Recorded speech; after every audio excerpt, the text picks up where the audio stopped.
স্বামী স্ত্রীর সম্পর্ক হলো এমন এক বন্ধন যেখানে ছোট্টখাটো ত্রুটিগুলোও মিষ্টি মনে হয়, তাই না? তো হ্যালো এভরিওয়ান, আসসালামু আলাইকুম। আমি মরিয়ম বেনজির আসাম থেকে বলছি। আশা করছি যে যেখান থেকে আজ আমার ভিডিওটা দেখছেন, আল্লাহর অশেষ রহমতে সবাই ভালো আছেন, সুস্থ আছেন। তো আবারও এসে গেলাম আরও একটা নতুন ভিডিও নিয়ে আপনাদের সামনে। আশা করছি সবাই ভালোবাসা দিয়ে পাশে থাকবেন।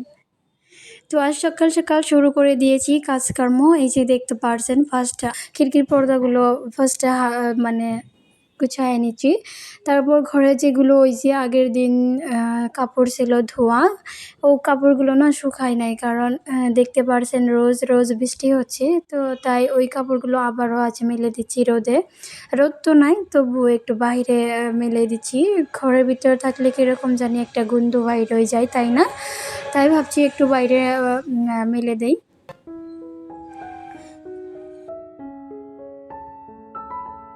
তো বন্ধুরা, আজ দেখেন দিনটা কিন্তু বৃষ্টির, খুব একটা রোমান্টিক দিন। তবে আপনাদের একটা রোমান্টিক বা একটা গুড নিউজ দেই। এই দিনটা কিন্তু আমাদের জীবনের খুব একটা স্পেশাল দিন, যে দিনটাতে আমরা দুজনে মানে নতুন জীবন আরম্ভ করছিলাম, বৈবাহিক জীবন আরম্ভ করেছিলাম 20 মে। তো আজ তৃতীয়টা বছর পার হয়ে গেল, থার্ড অ্যানিভার্সারি। কিন্তু দেখেন বছরগুলো, দিনগুলো কি যে পানির মতো চলে যাচ্ছে, গমই পাওয়া যাচ্ছে না। এই 3টা বছর পার হয়ে গেল। এই 3 বছরের মধ্যে আমাদের দুজনের সঙ্গে অনেক তিতা মিঠা অনেকগুলো স্মৃতি আছে। যাই হোক, খুশিতে 3টা বছর পার হলো ভালো ভালোই। সবাই দোয়া করবেন এরকম করে যেন আমরা যতদিন বেঁচে থাকি দুজনে একসাথে ভালো করে দিনগুলো কাটাইতে পারি। আর আমাদের ছোটো বাচ্চার জন্যও দোয়া করবেন, রায়ান বাবার জন্য সবাই দোয়া করবেন। তো বন্ধুরা, এই দিনটা কিন্তু আমাদের জন্য খুবই একটা স্পেশাল দিন, সব মেরিড গার্ল মানে মেরিড ওমেনগুলোর জন্য। কারণ সবাই এই দিনটাতে একটা স্পেশাল মানে করে আর কি, এক্সপেক্ট করে নিজের হাজব্যান্ডের থেকে। তো যাই হোক, আমিও মনে মনে অনেক কিছুই ভাববে রাখছি, যদিও জানি না কী হয় আর। তো এখন অ্যাটলিস্ট যদিও স্পেশাল ডে, তবু তো নিজের সংসারের কাজকর্মগুলো করতে হবে, তাই না? তো তাই নিজের কাজকর্মগুলো করা আরম্ভ করে দিয়েছি। সকাল সকাল রুমগুলো ভালো করে গুছিয়ে নিলাম। তো যদি রুমগুলো গুছানো না থাকে তাহলে কিন্তু মনটা একদমই খারাপ থাকে। আর দেখেন সকাল সকাল বাচ্চাটা সারা ওর স্যান্ডেলগুলো বাইর করে ফেলাইছে। তো ওগুলো ফার্স্টে আমি ঠিক করে নিচ্ছি, তারপর রুমটা ভালো করে ঝাড়ু দিয়ে নিচ্ছি।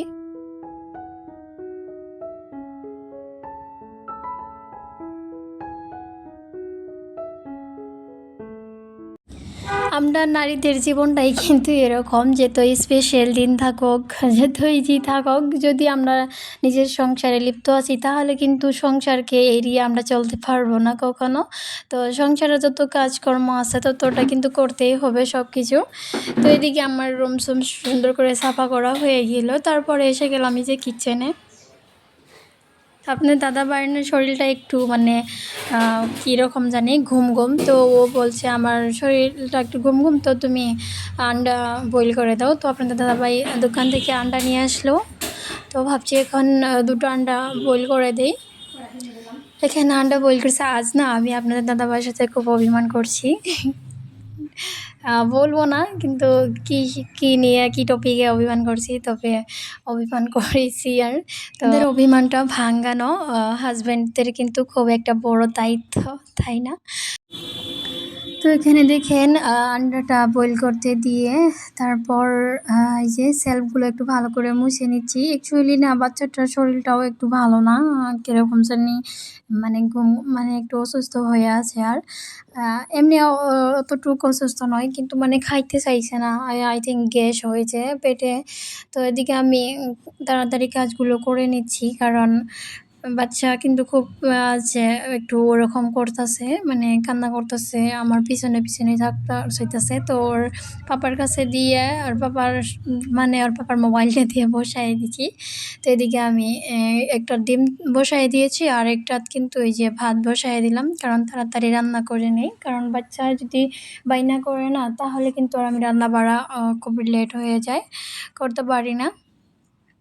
তো ওই যে আমি বলছিলাম আমি অভিমান করছি, তো আপনাদের দাদাভাই না আমার অভিমানটা ভাঙবার জন্য আমার পাশে আইছে, কিন্তু আমি খুব মানে ওর সাথে রাগারাগি করতেছি, কি বলবো আর।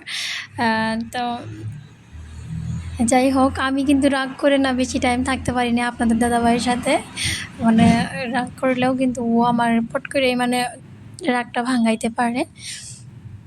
ও কিন্তু জানে না আমার পিছনে ক্যামেরা আছে। তো আমি এখানে কিছু কাজ করতেছি, ওই আমাকে করবার দিতেছে না, মানে ও নিজে করবার চেষ্টা করতেছে যাতে আমার রাগটা ভাঙে বা আমাকে মানে ওরকম পড়তেছে। তো যাই হোক, হাজব্যান্ড ওয়াইফের ছোটো ছোটো এগুলোই কিন্তু ভালো লাগে, তাই না? ছোটো ছোটো ওই যে ক্রুটুগুলোও কিন্তু আমাদের খুব মিষ্টি মিষ্টি লাগে। তো যাই হোক, তারপর কিন্তু আমি যে এসে গেলাম বাচ্চাকে খাওয়ানোর জন্য, খুবই ট্রাই করছি কারণ ওর খাইতে চাইছে না। আজ কিন্তু আমি ওর খিচুড়িটাতে একদম ভেজিটেবল দিই নাই, খালি ডাল আর অল্প মানে চাউল দিয়ে বানিয়ে দিয়েছি, ভাত খাওয়া চাউল দিয়ে। খাবার চাইছে না, খুব মানে বায়না করতেছে খাবো না খাবো না। তো তবুও এত সুন্দর করে বানাইছি, না খাইলে কিন্তু খুবই খারাপ লাগে, তাই না বাচ্চা? তো এটা হলো ইভিনিং টাইমের ভিডিও। খাওয়া দাওয়া করে ফ্রেশ হয়ে আমরা একটু ঘুমাইছিলাম, তারপর উঠে আপনাদের দাদাভাই বললো চলো বাচ্চাকে নিয়ে একটু ডাক্তারে যাই আর আমরা একটু ঘুরে আসি। তো এই যে বাচ্চাকে একটু রেডি করাই দিচ্ছি, কারণ ওকে নিয়ে ডাক্তারে যাইতে হবে। ওই না খুব মানে রেডি করানোর সময় খুব ডিস্টার্ব করে, কাপড় পরতে চাই না, তো ওকে আমি এই যে বোর্ডটা দিয়ে বসাই দিয়েছি।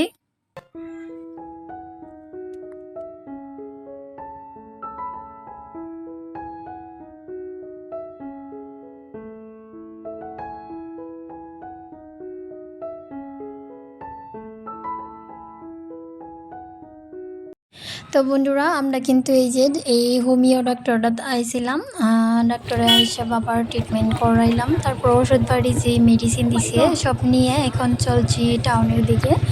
তো একটু আপনার দাদাভাই বলছে চলো টাউনে যাই, একটু তোমাকে কিছু খাওয়াই আনি, কারণ বাচ্চাটাকে যেহেতু নিয়ে আছি।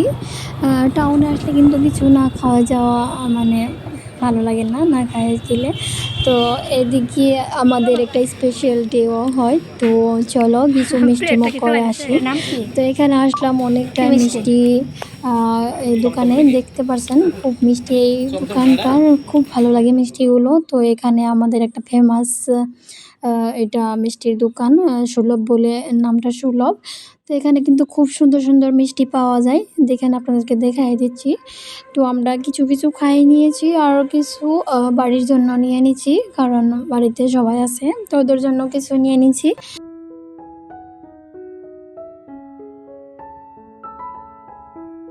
তো বন্ধুরা, আজ ভিডিওটা আমি এখানেই এন্ডিং করব। যদি আমার ভিডিওটার কোনো অংশ একটু আপনাদের ভালো লাগে থাকে, প্লিজ লাইক কমেন্ট শেয়ার করে আমার পাশে থাকবেন, আমাকে এগিয়ে যেতে সাপোর্ট করবেন। আশা রাখলাম সবাই ভালো থাকেন, সুস্থ থাকেন। আল্লাহ হাফিজ, বাই বাই।